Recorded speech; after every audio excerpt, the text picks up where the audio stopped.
আসসালামু আলাইকুম রহমতুল্লাহি ওবারাকাতুহু। প্রিয় বন্ধুরা, আজকে আমরা আলোচনা করব জান্নাত পাওয়ার জন্য দোয়া।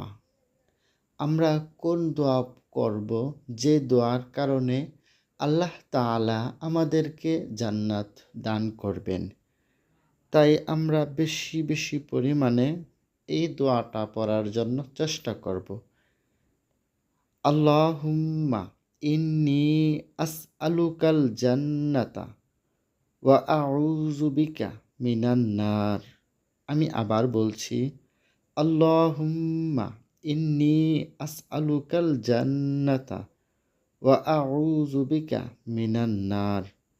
এই দোয়াটা আমরা একটু কষ্ট করে মুখস্থ করে নেব এবং এটা বেশি করে পড়ব। আল্লাহ তাআলা আমাদের এই ছোট্ট আমলটির কারণে জান্নাত নসিব করবেন। আমিন।